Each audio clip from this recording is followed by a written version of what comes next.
I do the takes. Yes, you do the takes. Okay. Take 4. Hi guys, John here. And Jack. Welcome back to another slightly overcast day at the island.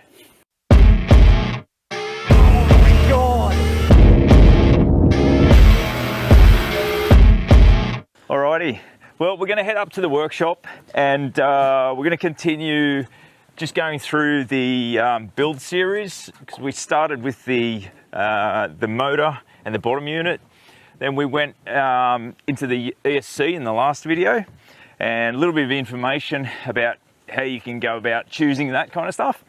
And now we're actually going to go into batteries and that kind of stuff. Oh, and we also have some news, don't we? Or we've got some upcoming news. We do. I think we should be ready to release a video about it next week, or maybe the week after that. So yeah, like, subscribe, and stay tuned. And yeah, hang out for that. There's a lot of big stuff coming along. We're super excited actually to be able to share that with you guys. Yeah. So anyway, let's get started with this battery. Alrighty. We're going to start off probably by telling you what we have been running the past 3 years. Yep. So yeah, what have we been running? We've had a bunch of, we've got a battery pack made up of LiPo cells. We're running 24 cells in series, so 24S, and we've got 2 parallel banks, so 24S 2P. That's what we're running.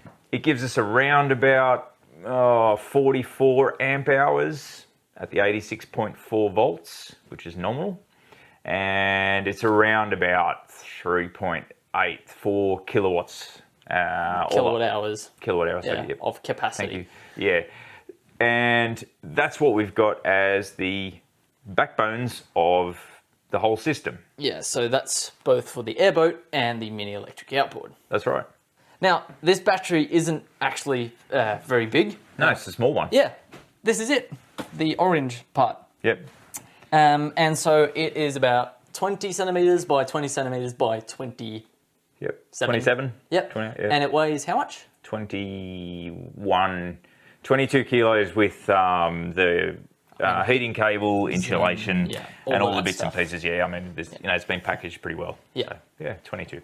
As we said, we are running LiPos. Yes. Now, there are a bunch of different chemistries to choose from that are certainly very viable in 2022, but there's a few things you have to consider. One, we did this 3 years ago, and really LiPo was the only choice due to energy density and energy output. That's right. And that leads us to C ratings. Exactly. When you get a spec sheet over a battery, there'll be things like continuous discharge or peak discharge rates, charging rates, and all that kind of stuff. And they're all based on the C rating. The C rating is pretty important because it tells you just how quickly this cell is able to charge or discharge. So, for example, if a battery is rated for 1C, charge rate, it means that it will charge itself from 0% to 100% in 1 hour. That's right. The C rate will also mean how quickly it discharges, which means that if you had a C rating of 2C or 5C, it will do it twice as fast or 5 times faster.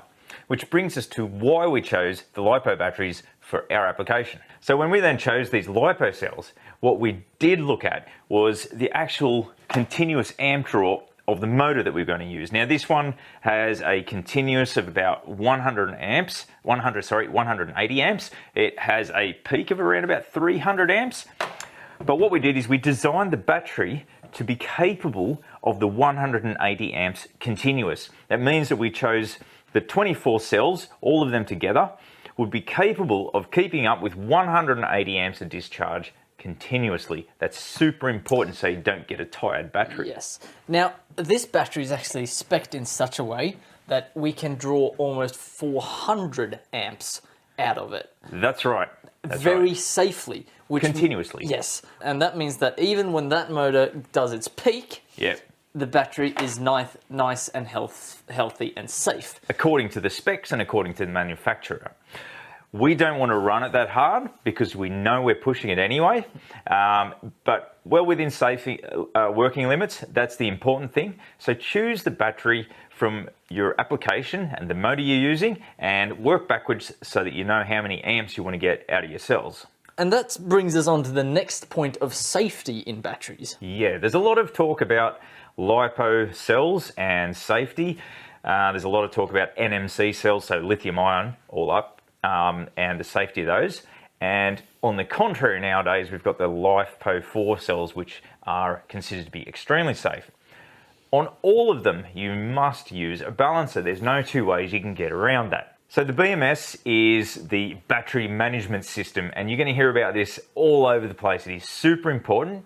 And what the BMS does is its main function is to make sure that all of the cells are exactly the same voltage. It balances the cells, so to speak. There are a few other key components to your BMS which are very, very good to have and which are included, and that is the current discharge and the current charge. So how much you're putting into it or taking out of the battery. And even something like temperatures, you can have high temperature cutoff because you don't want these cells getting too hot. And you'll also have a low temperature cut in, if you want to put it that way. It's actually when you can start to charge, because you may not charge these cells below freezing point. Now, when wiring up a BMS, it gets a bit tricky because every manufacturer has their own way of doing it. So you're just going to have to read your manual really carefully and make sure that all the little balance wires, the ones that measure stuff, go correctly from where they should to in the battery to where they should in, where's our BMS? Down the bottom there. Yeah, it's down the bottom there to the BMS. That's right.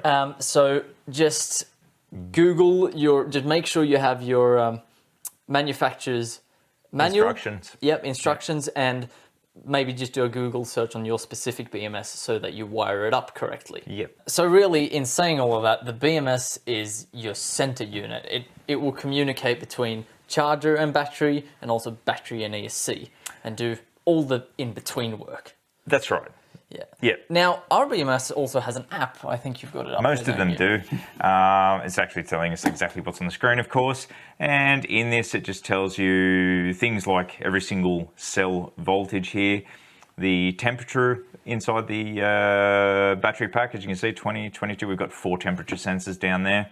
Tells you the actual BMS, the temperature of the BMS itself. It tells you the cycle life, the actual voltage of the whole pack, and the state of charge, etc. So neat little things out there, very easy to use as well, and quite self-explanatory, but a stack of parameters that you are going to have to read about and get used to using.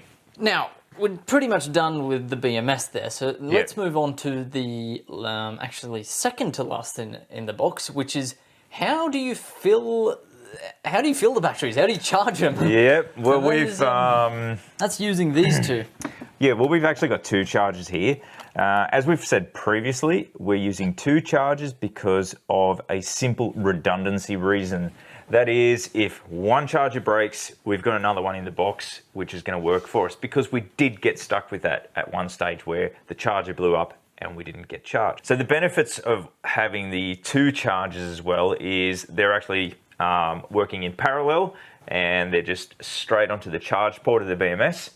And that, of course, is giving us twice as many amps in. So we're charging at twice the speed, which is really nice because this pack only takes around about 2.5 to 3.5 hours to charge. So there's a fair bit of amperage going into it, and it does taper down towards the top end when you start getting full voltage. And that's the kind of things you want in the charger functions. So when you go to choose a charger, grab a larger charger, and the reason behind that is that they are just more efficient. They just get the job done. Yeah, which means you get less losses over the time you're charging. That's right. Which can be especially important if you've got a big battery to charge. Exactly, and the other good thing there is that you actually get out on the water a lot quicker. Okay, now there's one last part we haven't covered in the box. Yeah. And that is after you have charged your batteries, sent it through the brain, the BMS, you want to be able to turn the system on and off. Which you do using this thing. That's right. We've got a little box here which contains a contactor, and it is rated for a whole bunch of amps. There's some fusing in there as well, also rated for a whole bunch of amps. So together with the pre-charge function in the BMS, so when you turn it on, it doesn't allow all that power to go straight through the contactor and straight through to the ESC. The contactor turns on nicely and starts the whole system. All right, so I think we've covered mostly everything in the box now. Yeah, we've gone from the outboard unit and motor to the ESC, to the battery, to the BMS, and we're on our way out, I guess. Yeah, I mean, back on the lake. If we have missed anything, you know where to ask us down here. We read absolutely everything, and we try to answer absolutely everything to the best of our abilities, I guess. Yeah, actually super thankful for your engagement, guys, and would be very grateful if you could share the video, like it, and subscribe. Yeah. It means a real lot to us. As we said in the beginning of the video as well, we have some news coming up. You know, the airboat project is coming along very nicely. Yep. We've also got 2 other things we want to present to you.